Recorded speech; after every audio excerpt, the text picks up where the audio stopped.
What's up, Darren? Congratulations on the sale. Thank you.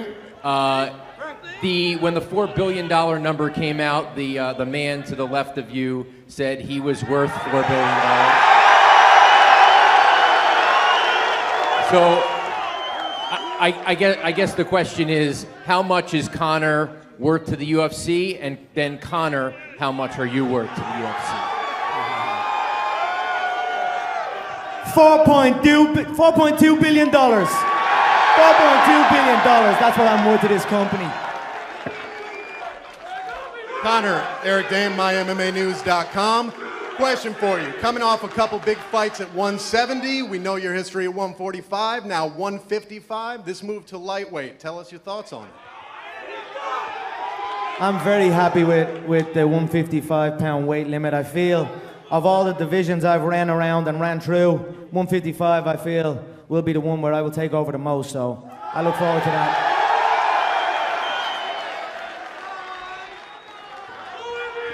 Question for Conor. Conor, after your last few fights, I'm just wondering, is Mystic Mac back? And if so, what his prediction for the next fight is?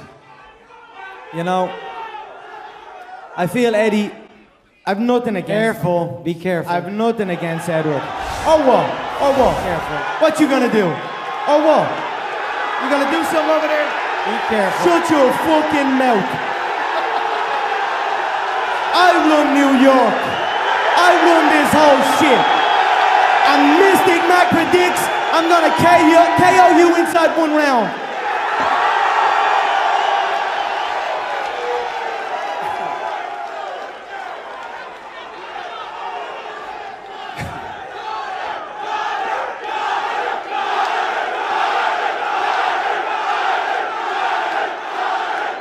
Go ahead, sir.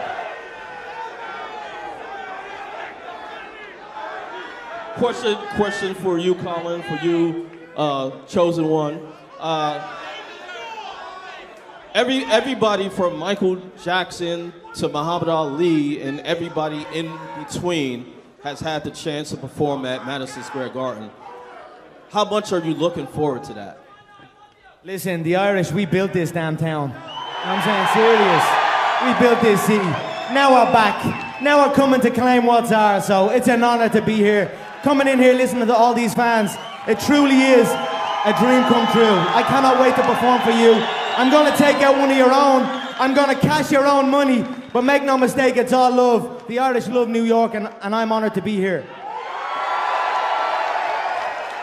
Question for Conor.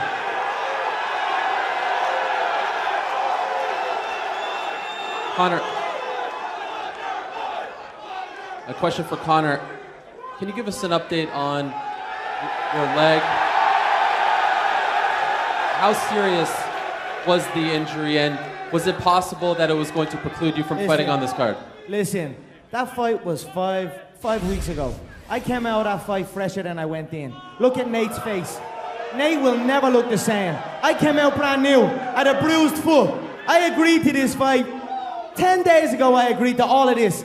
And then, I don't know what was going on. Something went on with that other side. But I was chilling here waiting for the call, and then the call came last minute. I jumped on a plane, and here we are. So I'm brand new.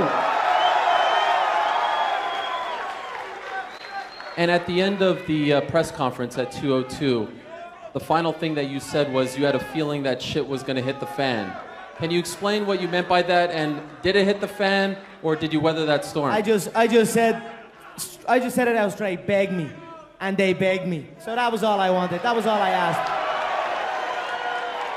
A question for Eddie.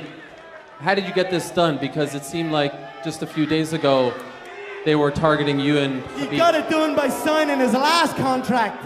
He didn't even negotiate new money for himself. Imagine that. Look at everybody up here. They're all dressed like me. They're all trying to talk like me. They're all trying to be me. Everyone in the game wants this fight. This is the lottery fight. And this man took it on his last contract. Imagine that. Imagine getting the biggest fight in the history of the game and saying, shut your mouth, kid. You're getting paid what you got your last fight, and you're lucky you're even getting that.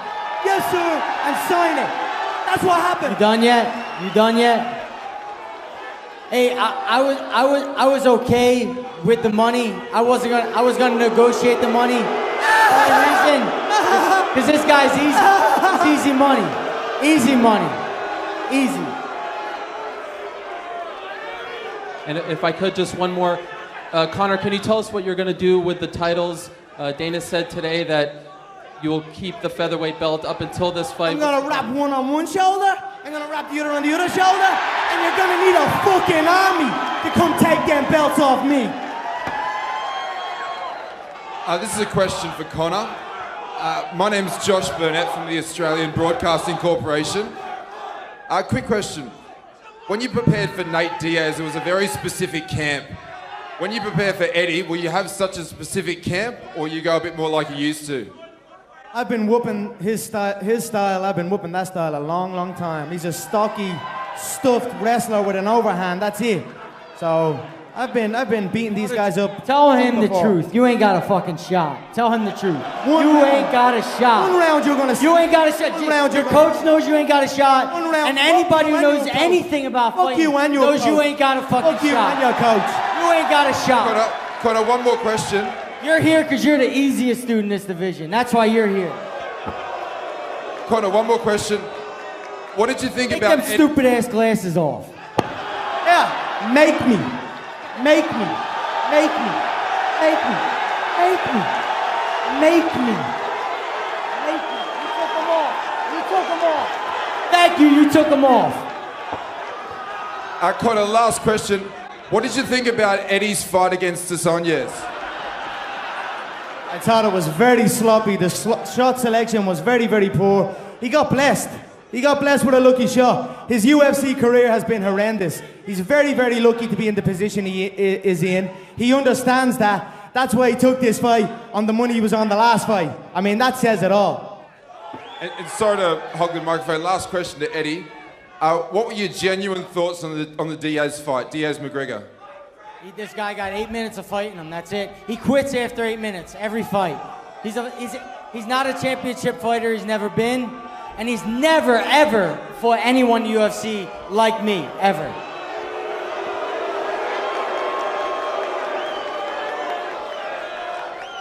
Hey, Dana. Just another broke bum trying to sell some shit. That's it. He's broke and he's desperate. And he's trying to make it like, McGregor's this, McGregor's that. We've heard it all before. He's just another broke bum that can't afford to pay his fucking bills. So that's all that is. Hey, Dana, first of all, thank you for bringing it to New York. I'm a New York native. Thank you to bringing the UFC to New York. Thank you, sir. This question's for Conor, part of WFN, CBS Sports Radio. Conor, you've been known to make predictions. You're known as Mystic Mac. What's your prediction for UFC 205? Like I said, he's chinny. He has a chin. He gets cracked, he gets dropped. It's happened throughout his career. He's a weathered fighter. He's on his way out. He's very lucky to be in the position he's in. One round it will take me to knock him out. And Conor, follow. Ariel hinted at it about the foot. And Eddie's known as a cardio freak. Are you worried about the not being able to cycle on the Yes, foot? he is. Yeah, we'll see. Yes, he is. In 4 months, I overcame a triathlete. I outlasted a triathlete with 30 pounds on me and whooped his ass. This guy's a balloon. He ain't no cardio machine. What are you talking about? He's blown up. One clinch and he's gassing for air as well. He spent $300,000 on that last camp and gassed out 8 And minutes made in. $25 million, $300,000. $25 And gassed out million. 8 minutes in. Cool, thanks, man. And one question for Cowboy, and I guess.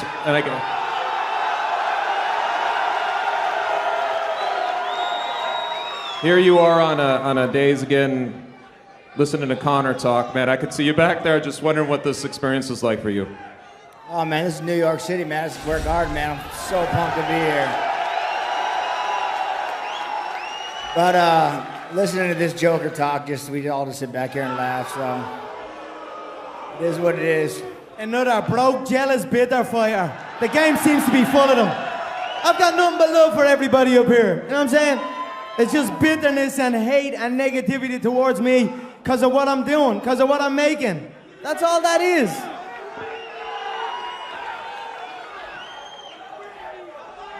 Gabe Winisian from the Daily Ramen. I have a question for Eddie Alvarez. In an interview with CBS in August, You said that Conor McGregor was not a good fighter and, quote, that he ain't shit. You're going into this fight now. Do you still maintain those strong feelings going into this fight? When I mention fighter, you guys are thinking about technique. I'm not thinking about technique. I'm thinking, when I say fighter, I'm talking about how you deal with adversity, how you deal with being in a bad situation. He deals terribly with being in bad situations and don't come back. Now, Eddie Alvarez, obviously this is going to be a huge fight for you. However, is this the same strategy you're going to use that you used against Anthony Pettis? Grind it out, get him against the cage, take him down? No, definitely not. I'm with Mark Henry now, and since I've been with Mark Henry, I've been growing a bunch. Fuck John Kavanaugh. Fuck that pod man. Hey, you got two jiu-jitsu coaches. Two jiu-jitsu coaches. Why you got two jiu-jitsu coaches? Anyway, come November 12th, you guys will see. There is no Santa Claus. He don't exist. Now, Conor, one question for you. The only weakness we've seen in your arsenal was your wrestling against Chad Mendes. Have you improved that? How did that fight go again? That's the only weakness we've seen. That's the only weakness we've seen in your career. Last time I checked, he was unconscious. What are you talking about? He's gonna be shooting for his life. But it's a long 25 minutes in there. I can hit you from anywhere. And that's what's gonna happen to him. He's gonna be shooting, panicking, I'm gonna be hitting him from everywhere. Sooner or later, he's gonna fall. One of those elbows, one of those shots are gonna dig into that soft, sweet spot into the temple, and that's all she wrote. Two-weight world champion, UFC history, New York, the Irish are back. This question's for Dana, Scott Fontana with AM New York.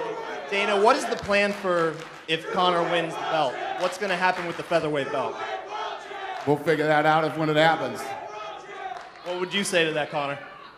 Sorry, what did you say again? If you win both belts, what are you gonna do? Are you gonna defend both belts? They're gonna have to gather an army to try and take one of them off me, and that's how straight. And one's gonna be there, one's gonna be there, and I'm gonna be picking and choosing who I want to destroy next, and that's it. Would you fight Aldo again?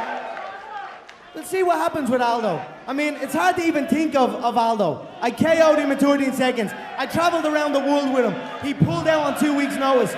If Frankie was good enough and he had came through that last one, it would have me and Frankie for the featherweight belt here. He just wasn't up to scratch. So I'm gonna let that featherweight division play out, see how it goes. But I'm the featherweight world champion. Now in November, I'm going to be the lightweight world champion, and I'm going to hold two of them consecutively. Not a shot. That's it. Not a shot. You ain't got a shot. Beltless. You'll be beltless November 12th. You'll be beltless. Not a 45, not a 55. They'll have to give up the little boy belt, and you're not getting the big boy belt. Conor, since you love talking about money, what's your expectation of what are you going to make for 205? As in, my money or the pay-per-views, or what are you talking about? I feel by the time 2016 closes out, I'll be closing in on 40 million. This is a $40 million year for me. It's been a damn good year. This is a question for Dana White. Dana, over the last 6 months, did you try and get Ronda Rousey to fight at 205? What's the question? Have I been trying for the last 6 months? Have you been trying to get Ronda Rousey to fight here? No, Ronda was going to let me know when she was ready to fight again. And hypothetically, if she did fight here, who'd be the main event? Conor or Rousey? What's that? Who'd be the main fight if she was fighting tonight? Conor McGregor or Rousey? Sit down.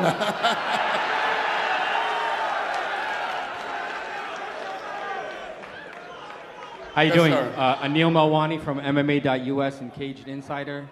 Conor, take a look around you. You got a lot of champions, a lot of grizzled vets. Who do you think would give you the hardest fight out of anybody on stage? Right here. Right here, the hardest hitting 145 pound, the real hardest hitting 145er right here.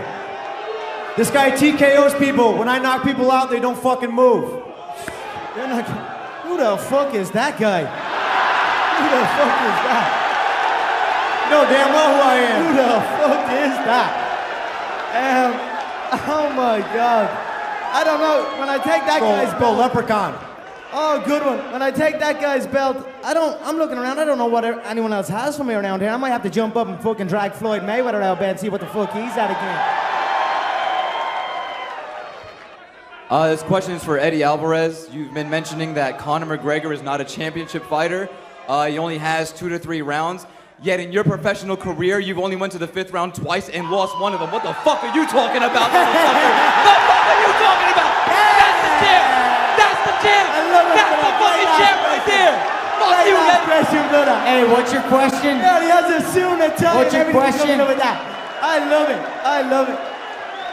My question was clearly, you've only been to the 5th round twice in your professional career and lost one of them. You're complaining that he has no gas. His no question engine. is, What the fuck why are you talking about? shit? That's his question. Why the fuck you up there talking shit? Say it like it is, you're blessed. You're blessed that I chose you. You're blessed that I chose to whoop your ass next. Say it like it fucking is. You were the easiest opponent that made the most money. That's the truth. Come prove it. You were my easiest opponent that made the most money. Come prove That's it. why you were I picked. could buy and sell That's your why whole you were fucking picked. town. I could buy and sell your whole bum town. Come fucking prove it.